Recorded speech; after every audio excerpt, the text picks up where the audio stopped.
Why wait to see if you'll get something you like this Valentine's Day when you can go to BlueNile.com and find something you'll love? Whether you're looking to treat yourself to a little winter sparkle or show a galentine how much you appreciate them, Blue Nile offers a wide selection of high-quality designs, expert guidance, and free 30-day returns for the ultimate peace of mind. You can even design your own jewelry. Right now, save up to 50% at BlueNile.com. That's BlueNile.com.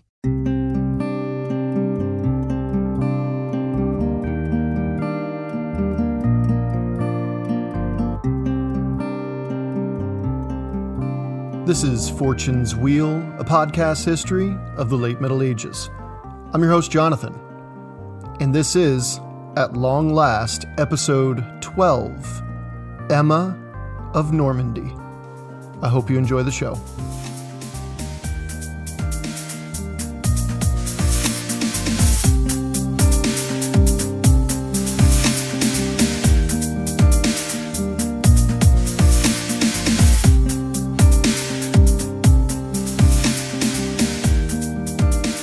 In the last episode, we saw the Anglo-Saxon dynasty fall and a Danish one begin. From the ashes of a failed reign and subsequent death of Aethelred II came a spark of hope with the ascendancy of a man they called Ironsides. And as victory stacked up for this new Saxon king, travesty struck, and within months of taking the crown, he too fell. However, before we get too far into the results of what historians quietly call the Danish conquest of England, I'd like to take our narrative briefly into a flashback, back to the year 1002. There's one person who began her journey throughout this time period then. No, it's not a surviving son or daughter of the old regime, though they too will certainly play roles. In 15 years, unfortunately for Canute, he would be leading a cautiously friendly nation of war-weary Saxons, Angles, Jutes, and settled Anglo-Danes, who just spent the last century developing a high society of scheming and vicious maneuvering for placement as near to the throne as possible. If Canute had any chance to smooth out these choppy waters, it would be found in this one person. She would so happen to be connected to a rising star on the European stage, and the world would, within a generation, see this star shine brighter than almost all others. Her name is Emma. Today we will begin by taking a closer look at the England Emma would first encounter in 1002. I know we've hammered out the events of this time and of the next decade or two, but we haven't taken a look at it outside of a military perspective. Emma offers just such an opportunity. So let's start off by seeing the kingdom of the Angles and Saxons, as Alfred called it, through her eyes. I hope you enjoy the show.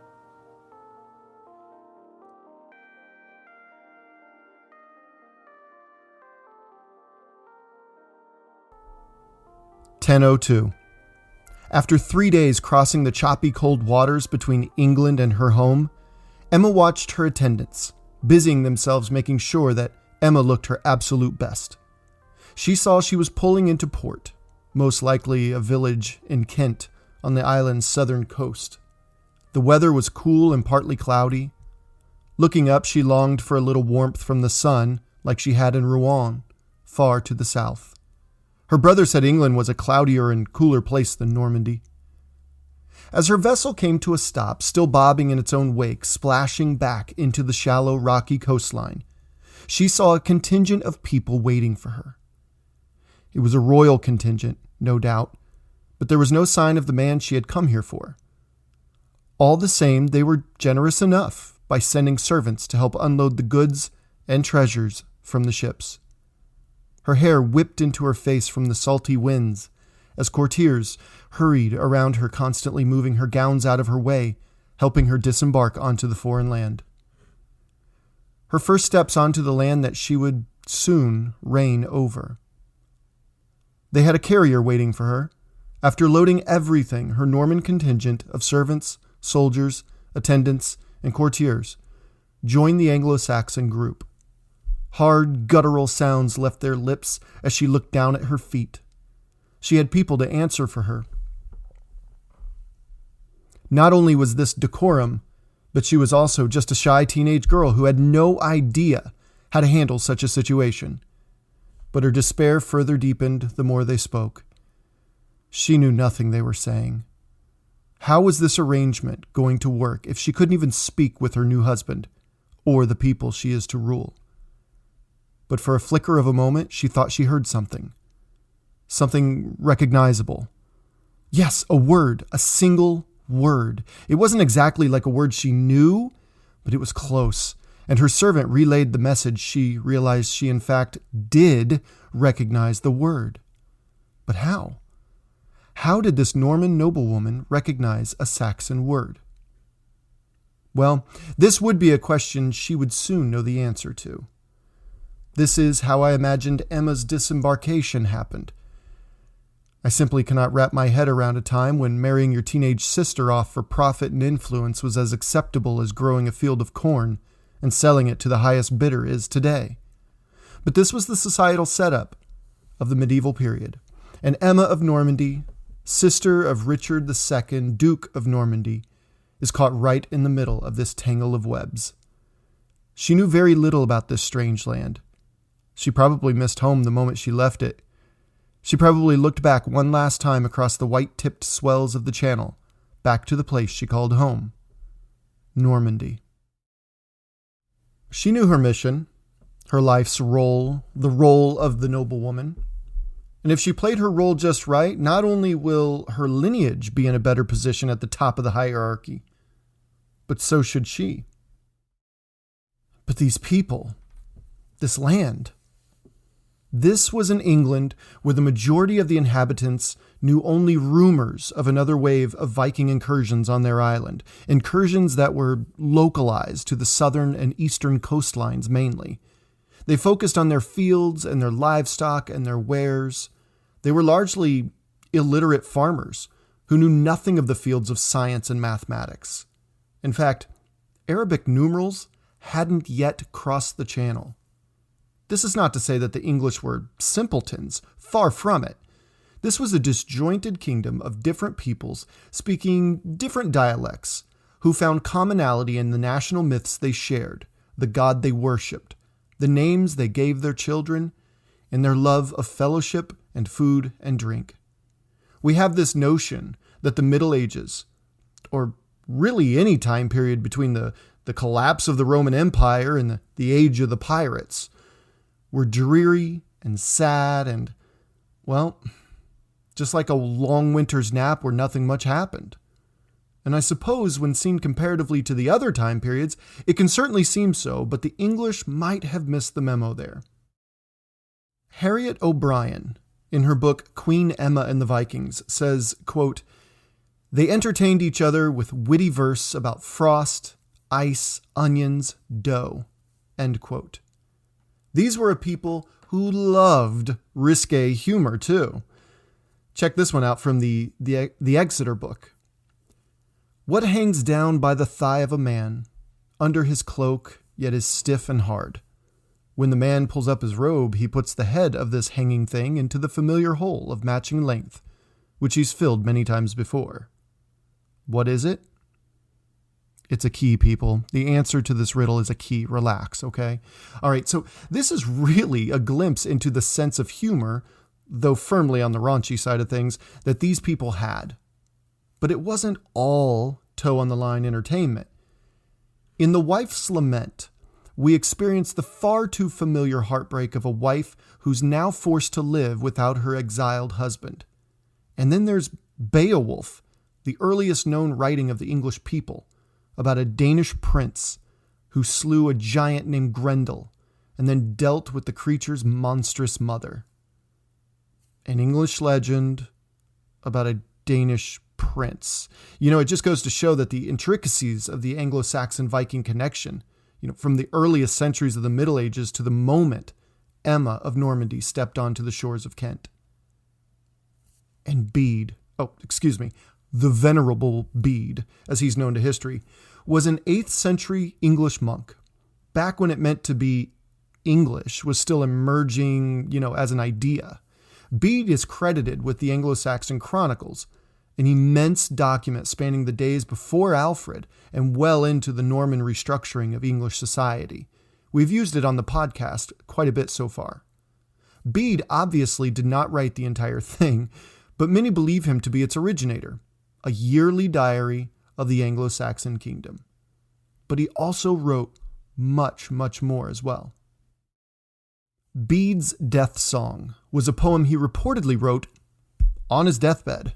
It reads, "Facing death, that inescapable journey, who can be wiser than he who reflects while breath yet remains, on whether his life brought others happiness or pains, since his soul may yet win delights or night's way after his death day." And finally, among the growing library of English literature was one of the world's most famous, The Dream of the Rood. As far back as the 700s, this poem about the cross Jesus died on, side note, Rood was the Saxon word for cross. It was said to have been written on an 18-foot-high cross in Ruthwell in Dumfriesshire, Scotland, though there was no official Scotland back then, not yet. It was widely spread afterward, and by 884, Pope Marinus sent Alfred the Great a piece of the true cross, the cross Jesus himself was crucified upon. So in return for this legitimizing honor, one could say, King Alfred commissioned additional lines to be added to the original. In 1002, Emma took her first steps onto the shores of a wealthy kingdom with a very underappreciated heritage. And let us not forget that people still circulated their version of the Sleeping King legends about their own legendary hero of Arthur Pendragon, as well as more recent stories of heroic efforts like King Edgar the Peaceable and Britnoth, Ealdorman of Essex. Emma, no doubt, must have quickly witnessed how industrious her new people were too. The richest among them enjoyed fine linens and silk from the farthest reaches of the earth, some mythical land called China. Their ports bustled with activity, from ports as far as Al-Andalus and the fabled grandeur of Constantinople itself. Danes, Icelanders, Greenlanders, Wendland Saxons, Norwegians, Swedish, Muslims, Italians, Normans, Franks, the Rus, Byzantine Romans, Jews, Sicilians, the Flemish, Britons, and the Irish. Emma's new people heard a multitude of languages spoken as men disembarked from their ships with loads of precious metals, horses, clothing, spices, perfumes, jewelry, cotton and silk, salt, silver, timber, wine, grains, livestock, wool, and yes, even slaves. It is a sad fact indeed that slaves were largely harvested from Ireland right next door and were sold around Europe and even as far as Baghdad by a variety of people, but both Vikings and Muslims were the largest players in the game at this time.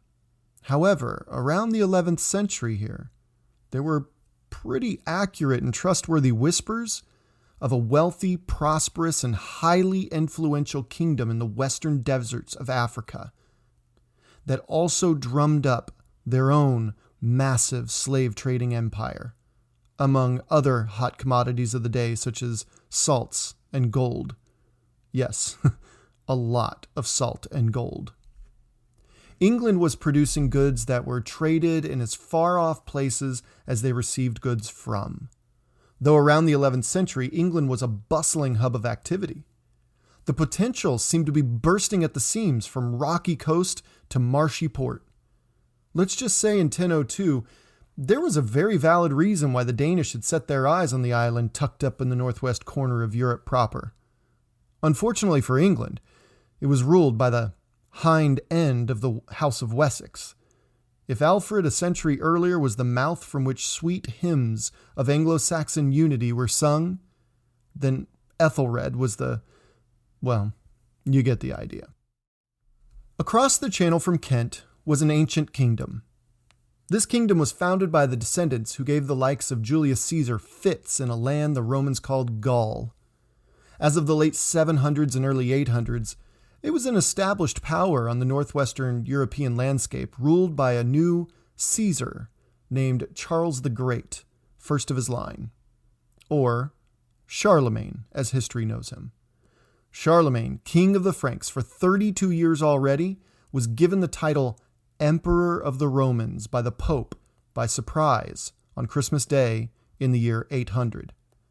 From there, his once mighty kingdom fell into disarray that can easily be summed up by the nicknames afforded his descendant kings: Charles the Bald, Charles the Fat, and Charles the Simple. It was a lesson for all of Europe throughout the Middle Ages. Wealth, land, and titles can be inherited. Greatness is not. It must be earned and cultivated and painstakingly maintained. In short, my, how the mighty fall. Even the juggernaut kingdom created by Charlemagne can suffer the slings and arrows of fate. Within a century, this mighty kingdom that stretched from the Mediterranean Sea in the south to the Bay of Biscay in the west and to the English Channel in the North Sea in the north was feuding, fractured mess. And worst of all, the Vikings had a century of pillaging and plundering under their battle-axe-laden leather belts.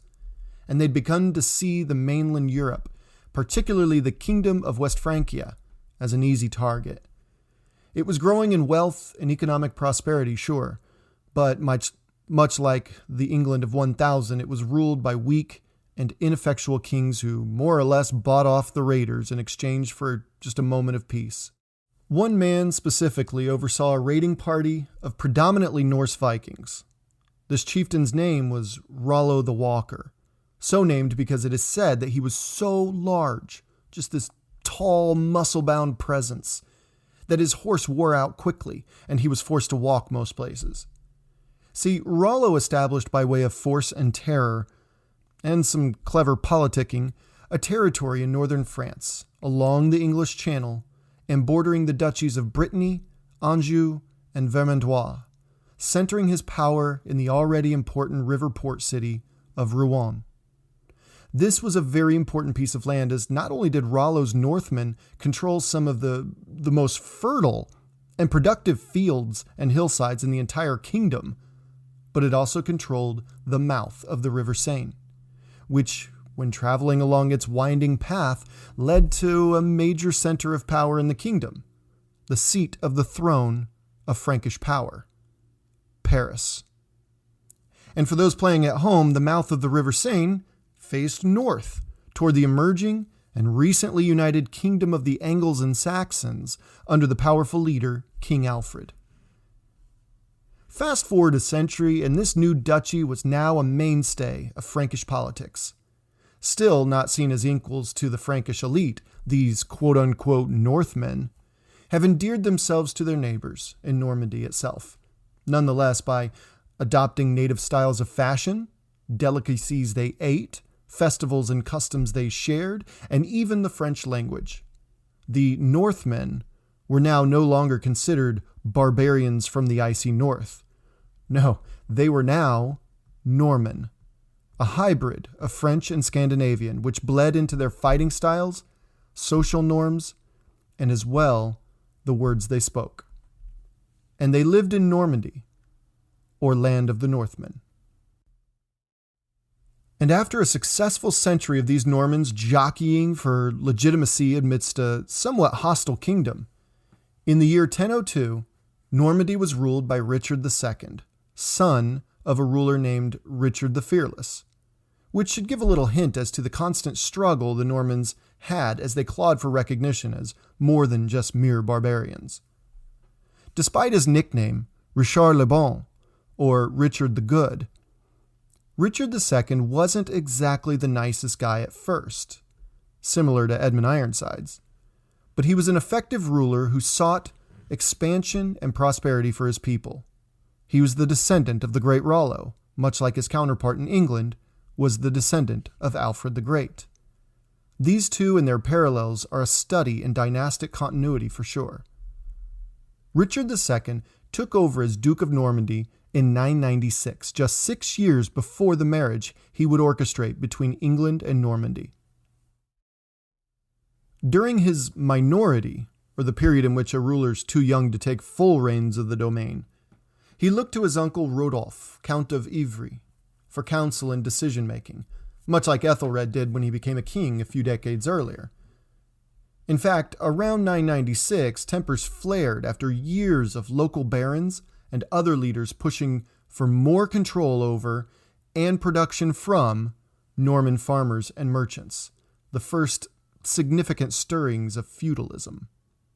According to an 1839 manuscript by Jonathan Duncan, those peasants in charge of this minor revolt were severely punished, Rodolphe of Ivry by having had their hands and feet severed, as well as being blinded, burned alive, and having the removal of their land deeds to boot. Thankfully, after this violent event at the outset of Richard II's reign, he earned the nickname Le Bon, fairly, because Normandy saw a largely prosperous few decades afterwards, mainly due to the Duke's clever politicking. Richard's father, Richard I, or Richard the Fearless, had many children by his wife Gunnar, a noble lady born in Rouen. Two of them, of course, were central to our narrative here. But they had other less known but still strategically placed children too, such as Robert II, Archbishop of Rouen, and Mauget, Count of Corbeil, among others. Now, giving credit where it's due to his predecessors, but it was Richard II who would really push Normandy forward in its mission to enter into and secure a position among the elite ruling families in Europe. After marrying Judith of Brittany, he would sire 6 children, and among them would be Richard III and Robert le Diablo, who would reposition Normandy in the late 1020s, as well as Alice and Eleanor, who would be married off to the Counts of Flanders and Burgundy, respectively, thus expanding Norman influence and prestige. But along with many of his genetic and cultural cousins across Scandinavia, England was never far from his mind. Besides his daughters, Richard II was also maneuvering the House of Normandy across Europe by way of his sisters, Alice and Eleanor, and Emma. Like it or not, noble women were raised and groomed for just such a role in royal life. Most of the time, they were married off to secure relationships between more powerful royal families, or even hostile ones. Love was simply not a concept at this point in the arena of medieval courtship.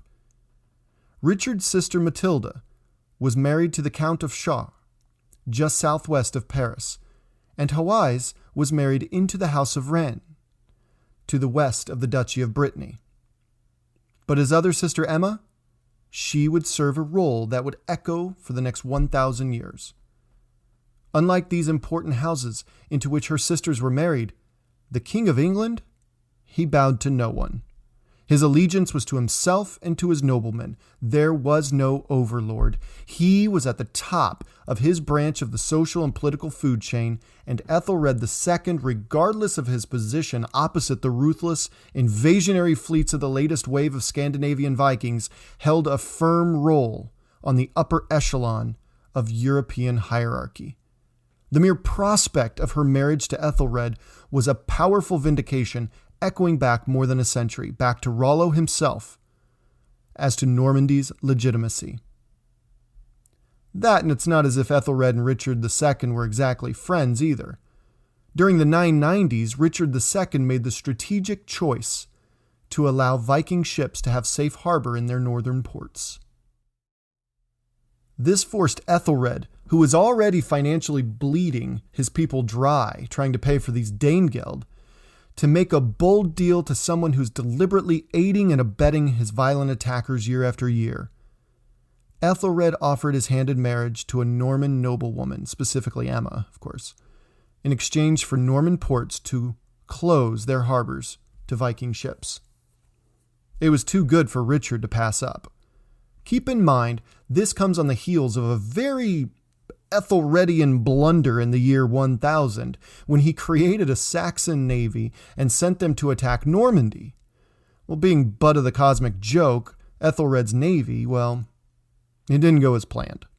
When the large fleet set out, bad weather forced half of the boats to about face and returned to Kent, and many boats sunk in that maneuver. The rest continued on and made it to Norman shores and began raiding.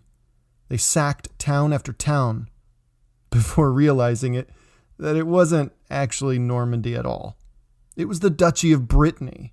And rumor has it that many of the English raiders realized the sad state of their leadership and disappeared into the lowlands there in Brittany, supposedly assimilating to the life of the natives.